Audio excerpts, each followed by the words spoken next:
¿Qué es el exorcismo? El exorcismo es el remedio de la Iglesia que se esfuerza en expulsar al demonio por medio de la oración, por lecturas de la Santa Escritura, por adjuraciones, por las señales de la cruz, por la imposición de la estola, por la imposición de las manos. Sería un error creer que los demonios abandonarían el lugar después de un solo exorcismo, por una única conminación. Se trata de un combate duro entre el exorcista y los demonios. Los demonios dicen continuamente al exorcista: todavía no estamos obligados a marcharnos, por eso, también aquí, hay que afirmar: Dios tiene la última palabra.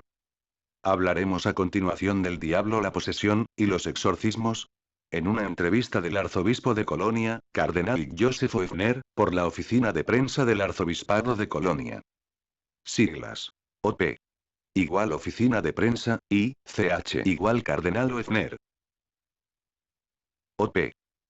En el transcurso del verano de 1976, la muerte trágica de la estudiante de pedagogía, Anneliese Michel, fallecida, después de exorcismos, en Klingenberg, ha excitado violentamente los espíritus.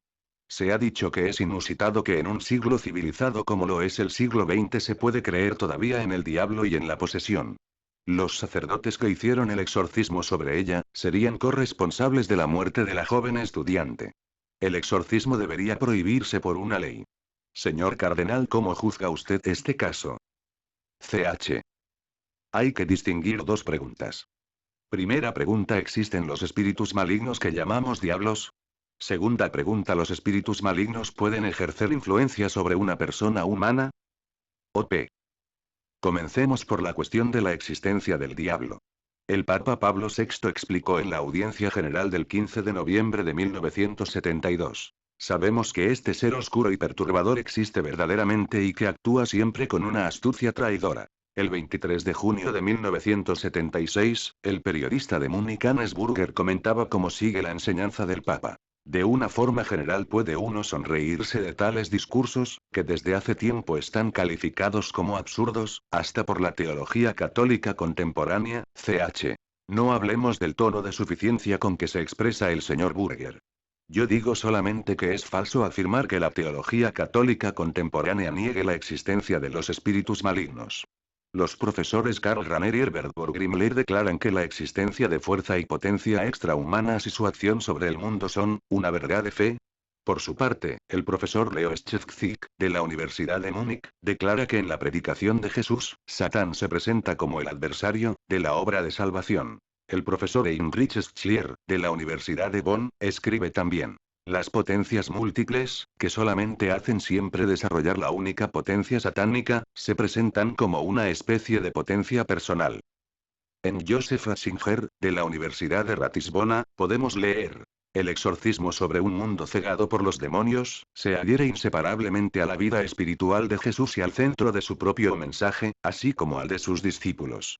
Aún podría citar a otros 1, 2, 3, 4. 1. Karl Rahner y Herbert Burgrimler. Pequeño Diccionario de Teología, 79 edición, Friburgo en Brisgovia, 1968, página 49. 2. Leo Schäfzik. Creencia cristiana y doctrina sobre el demonio, en Mochner Theologische Zeitschrift, año 26, 1975, página 392. 3. Heinrich Schlier, Potencias y poderíos en el Nuevo Testamento, Quaest. Disp. 3. Friburgo en Brisgovia, 1958, página 63. 4. Joseph Ratzinger. Despedida del demonio. En Passauer Bistumsblatt, N9, 10, 11 de marzo de 1973. Numerosos teólogos, hasta protestantes. Pero estos ejemplos serán suficientes. OP. Karl Rahner y Herbert Burgrimler declaran que la existencia del espíritu maligno cuya personalidad es un hecho dado, bíblico y de magisterio, es una verdad de la fe. Señor cardenal, ¿podría usted determinar más exactamente el sentido de estas palabras? Ch. El Cuarto Concilio General de Letrán en 1215, ha resumido de una manera perfectamente clara la enseñanza de la Iglesia. Dios, por su virtud omnipotente, en el comienzo de los tiempos, ha creado de la nada las dos criaturas, espiritual y corporal, es decir, angélica y terrestre, y a continuación la criatura humana, que en cierto modo lleva consigo a las dos, puesto que está compuesta de cuerpo y de espíritu. El diablo y los otros espíritus malignos han sido creados por Dios buenos por su naturaleza. Pero se han hecho malos por sí mismos. Este texto significativo comprende tres afirmaciones. Dios ha creado todo de la nada. Los ángeles, el universo y los hombres. 2. Los espíritus malignos han sido también creados por Dios como seres buenos, es decir, como ángeles. El mal no es una estructura fundamental del ser. No es una fuerza cósmica del ser. 3. Estos seres se han convertido en espíritus malignos, al separarse de Dios. Lo que enseña el Cuarto Concilio de Letrán es la doctrina primitiva de la fe católica. En 561, el Concilio de 5, véase anotación 1, página 68. 6. Denziger, Schommerzer, 800. Braga declaraba. Si alguien dice que el demonio no ha sido creado por Dios al comienzo como ángel bueno, y que por su naturaleza no es una criatura de Dios, sino que por el contrario ha salido de las tinieblas y no ha tenido creador, sino que es por sí mismo el principio y la substancia del mal, que caiga bajo el anatema. Si alguien dice que el demonio produce por su propia potencia el trueno, los rayos, las intemperies y la sequía, que caiga bajo el anatema. Aún recientemente, el Concilio Vaticano II declaraba que Dios, por Jesucristo, nos ha arrancado del demonio y del pecado, y que la actividad de la Iglesia tiene por finalidad la confusión del demonio. O.P. El profesor Haag ha declarado que es antibíblico mantener la existencia del demonio. Que el Papa Pablo VI, en su alocución del 15 de noviembre de 1972, se ha dedicado a la pseudoexégesis y que ha interpolado pasajes de la Escritura, como no se atrevería a hacerlo ningún estudiante en el primer semestre. Cuando la Congregación para la Doctrina de la Fe publicó en junio de 1975 sobre fe cristiana y demonología, el profesor Haag ha declarado que una vez más, Roma ha hablado de lado y sin tener en cuenta su tiempo. Ch. Teólogos autorizados han refutado decisivamente el reproche de que es antibíblico mantener la existencia del demonio. El profesor Joseph Ratzinger ha escrito. Haag ha dicho adiós al diablo no como exégeta, ni como comentador de la escritura, sino como hombre de su tiempo, para el que la existencia de un demonio es indefendible. Por lo tanto, la autoridad es virtud de la cual formula su juicio, es la de su filosofía moderna, no la del intérprete de la Biblia. En la predicación de Jesús, Satán es el gran adversario, que sin embargo no tiene ningún poder sobre él. Juan 14:30, porque Jesús ha roto su poder. El príncipe de este mundo ya está juzgado. Juan 16:11. Satán no es el centro de la predicación de Jesús. Pero la lucha contra el poder de los demonios forma parte de la misión de Jesús, que ha venido a este mundo para destruir las obras del diablo. 1 Juan 3:8-11. O.P. El profesor Haag afirma que en todos los pasajes del Nuevo Testamento, en los que se habla de Satán, o del diablo, también puede comprenderse el pecado o el mal. Ch. En ningún caso. En la Santa Escritura podemos leer. El diablo peca desde el principio. 1 Juan 3:8. No se puede decir que el mal peca desde el principio. Porque solamente una persona dotada de espíritu y de inteligencia, puede pecar, y no el mal. O.P. El profesor Haag afirma que en la Santa Escritura, el demonio es una figura secundaria, sin entidad propia. Que en el Nuevo Testamento, el diablo aparece como la representación del mal según la mentalidad de la época. Que Jesús y sus apóstoles movían dentro de esta mentalidad de la época, como todo el mundo que les rodeaba. Ch. En los tiempos de Jesús, la creencia en los ángeles y los demonios no formaba parte, de ninguna forma, del universo espiritual. Los saduceos, especialmente, afirmaban que no hay ni resurrección, ni ángeles, ni espíritus. Acta 23:8. Hay que hacer notar, que la Santa Escritura ha condenado severamente la magia, y el sortilegio, que estaban expandidos universalmente en el mundo antiguo. El Deuteronomio dice. Que no haya en tu casa nadie que haga pasar por el fuego su hijo o su hija, que se dedique a la adivinación, a los augurios, a las supersticiones y a los encantamientos, que haya recurrido a los encantos, que consulte los evocadores y brujos, y que interrogue a los muertos. Porque todo hombre que haga tales cosas, es abominado por el Señor. Deut. 18:10-12. Me parece que esta advertencia del Antiguo Testamento es válida para muchos de los hombres cultivados del siglo XX, que son partidarios de tantas supersticiones. O.P. ¿Pueden ejercer los malos espíritus una influencia sobre los hombres? Ch. La Santa Escritura, en su Nuevo Testamento, responde afirmativamente. En efecto, menciona muchos poseídos, que Jesús ha librado del mal espíritu. Los profesores K. Raner y H. Borgrimler escriben, que no hay que admitir la influencia de los demonios donde existen fenómenos extraordinarios, sino que también existen en la naturaleza y en la historia, una cadena normal, natural y explicable de acontecimientos, una dinámica de las fuerzas demoníacas orientadas hacia el mal. El profesor Heinrich Schlier declara que las fuerzas demoníacas pueden dominar al hombre y al mundo en su espíritu y hasta lo corporal, a fin de mostrar en ellas y por ellas su poder. Que esas fuerzas tienen un cómplice en mí. Mi tendencia egocéntrica y mi repugnancia con respecto a Dios y al prójimo. Que precisamente en nuestros días, no puede uno renunciar al sentimiento de que el problema del mundo y de la historia está mal presentado. Entre el cielo y la tierra hay muchas cosas de las que nuestros hombres cultivados no tienen la menor idea. Piensa, oh potentísima Reina, en el maravilloso poder que te ha concedido sobre el mundo la Santísima Trinidad. Llenos de confianza en tus méritos, te rogamos que nos concedas tu misericordia. Celeste tesorera de todas las mercedes, sobre las que puedes disponer, según la voluntad de tu Hijo, para la salvación de todo el mundo, concédenos la gracia de que nos confiemos totalmente a la dirección de tu compasivo corazón. Porque tú eres nuestra Madre, y nuestra salvación está en tus manos. Augusta Reina del Universo, escucha favorablemente nuestros ruegos, y serviremos con alegría a Cristo Rey. Ahora entramos en materia. ¿Qué es la posesión demoníaca?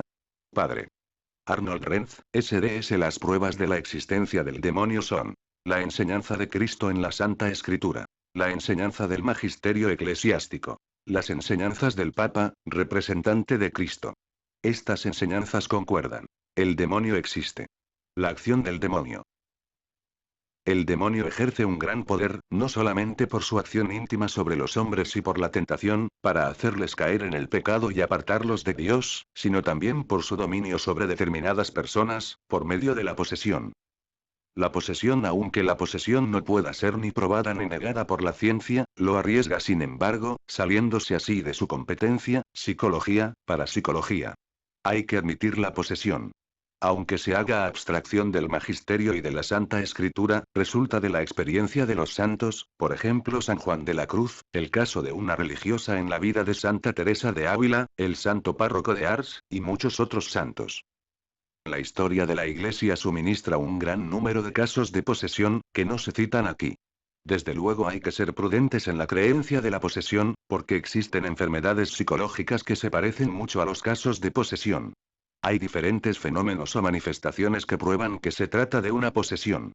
Pero la mejor prueba es la reacción ante el exorcismo, lo que se puede expresar de una forma exclusivamente mental. El exorcismo probativo. Pero aún en este caso es posible que los demonios se escondan, que no se manifiesten, que no reaccionen. Pero el que no reaccionen no prueba que no estén presentes. Pero si reaccionan prueba que hay posesión. Un indicio importante es el comportamiento ante los objetos benditos, las reliquias, el agua bendita, las medallas, pero en este caso no debe saber la persona anticipadamente, que los objetos han sido bendecidos. El comportamiento ante el agua corriente y el agua bendita es un indicio a la presencia de los demonios. Algunas personas tienen el don de distinguir el agua corriente del agua bendita, pero su reacción no es un rechazo furioso, que no se puede explicar naturalmente. Otro signo que prueba la existencia, es el éxito del exorcismo. Solo citaremos un caso. Los niños de Erfurt, 1. Los derrionios pudieron ser expulsados. Después de su expulsión, que duró 2 años, los 2 niños pequeños, se mostraron completamente normales. Numerosos sacerdotes han realizado el exorcismo a la oprimida poseída. Hay testimonios de 12 sacerdotes, entre ellos 3 doctores en teología y en derecho canónico, que expresan su convencimiento de que los demonios, durante el exorcismo, tenían que prevenir a la humanidad en nombre de la Santa Virgen. El que rechaza la existencia del demonio y la posibilidad de una posesión, está en contradicción con las claras enseñanzas de la Iglesia y de hecho innegables. ¿El fracaso del exorcismo puede ser un indicio negativo? Si no existe una posesión real, el exorcismo no puede tener éxito. Por lo tanto, el caso puede empeorar. B. Hay casos de posesión que tienen un objetivo particular, por ejemplo, la purificación de una persona que vive en pecado, o el castigo por una vida pecaminosa. Esto sucede especialmente en aquellos casos en que las personas se han entregado al diablo. Tales casos son muy frecuentemente largos y exigen un esfuerzo laborioso del exorcista, pero existe una esperanza, sobre todo si la persona tiene buena voluntad. Magda, con el padre Roderick, 2.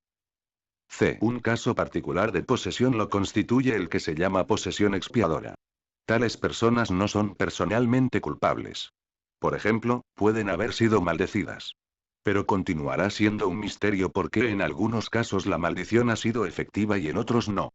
Si ciertas personas aceptan sufrir por los demás, esto puede adquirir la forma de la posesión. La posesión lleva consigo un sufrimiento terrible. La historia muestra que los poseídos que han sufrido mucho, no llegan a la ancianidad, los niños del Furt. Hay personas que sufren por los hombres en general, por la iglesia, o por un grupo determinado de personas, por ejemplo por los sacerdotes. Puede pensarse que estos casos tienen una misión especial que cumplir para la iglesia. No solamente por sus sufrimientos, sino también por sus revelaciones. Se podrían añadir el caso de que trata el presente libro Advertencias del Más Allá e igualmente el de Klingenberg. Las revelaciones hechas en estos casos deben ser para la Iglesia un testimonio y un socorro para los tiempos tan difíciles por los que pasa. Estos casos de posesión se resisten al exorcismo hasta que se haya cumplido. En el caso de Klingenberg, el sufrimiento llegó hasta la conformidad con Cristo y la muerte en la cruz. Anneliese se murió de hambre y de sed. Advertencias dice sobre el caso Klingenberg.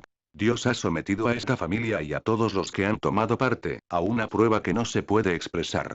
Se ha llevado a lo alto esta pobre alma sufriente, para finalizar con su vida miserable y tan dura y que pueda gozar de la beatitud eterna. En Advertencias los demonios han confesado. Aunque no haya llegado inmediatamente a la felicidad eterna, han llegado sin embargo muy alto, 10 de junio de 1977. La muerte de Anneliese ha sido un permiso de Dios y no un fracaso del exorcismo. ¿En qué consiste exactamente la posesión demoníaca? En los casos de posesión, el demonio no toma solamente posesión del alma de una persona, como sucede en los casos de pecado grave o pecado mortal, toma posesión del cuerpo y de las capacidades psíquicas, de manera que la persona poseída ya no puede disponer libremente de su cuerpo, ni de las fuerzas de su espíritu, ni de su voluntad. Él o los demonios, se han apoderado de ella. La persona poseída no puede oponerse efectivamente a lo que los demonios quieren hacer por medio de ella. Sin embargo, la inteligencia y la voluntad pueden oponerse íntimamente a todo el mal a que los demonios obligan a esta persona. En este caso está libre de culpa. Aún menos puede hablarse de culpa si en la crisis o después de ella, la persona no se acuerda de nada. Este fue el caso de los pequeños poseídos del Furt, que posteriormente no se acordaron de lo que había pasado durante todo el tiempo de la posesión. Especialmente en los casos de posesiones expiadoras, existe lo que se denomina la posesión lúcida. Es decir, que la persona poseída sabe total o parcialmente lo que hace y dice. Nos encontramos en estos casos en presencia de un sufrimiento particularmente penoso, que soporta con pleno conocimiento. Motivos de las posesiones expresado en breve: puede haber un pecado grave, que abre la puerta a los demonios. Puede suceder que la persona en cuestión se haya entregado al demonio por un pacto firmado con su sangre. Hay el caso de un monja en la vida de Santa Teresa de Ávila y San Juan de la Cruz, o que se haya librado a prácticas ocultas, o que haya sido maldecida, o que Dios tenga una intención especial, como penitencia o reparación. La posesión y la ciencia. Satán y la posesión proceden de lo sobrenatural. La ciencia no tiene acceso a lo sobrenatural. Se ocupa de los fenómenos, manifestaciones. Si discute sobre Satán y sobre la posesión, se sale de los límites de su competencia y no merece crédito. Esto es válido igualmente para la psicología, la parapsicología y la medicina. Es razonable y recomendable, cuando se tiene la sospecha de una posesión, pensar primeramente en las causas naturales, y también en las enfermedades psicológicas. Pero la razón exige también que se considere la posibilidad de una posesión. Un profundo examen del caso debe establecer las causas del estado de la persona. La inutilidad de los esfuerzos de la medicina en el tratamiento del caso puede ser un indicio de posesión. Cuando la medicina abandona la partida, es necesario que se mantenga abierto el camino del exorcismo, el remedio que aporta la Iglesia, de acuerdo con la orden de Cristo. Expulsad los demonios.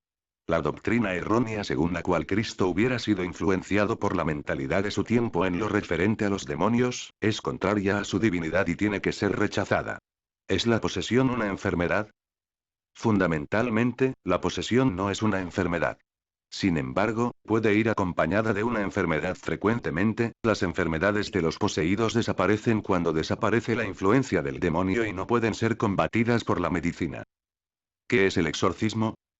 El exorcismo es el remedio de la Iglesia que se esfuerza en expulsar al demonio por medio de la oración, por lecturas de la Santa Escritura, por adjuraciones, por las señales de la cruz, por la imposición de la estola, por la imposición de las manos.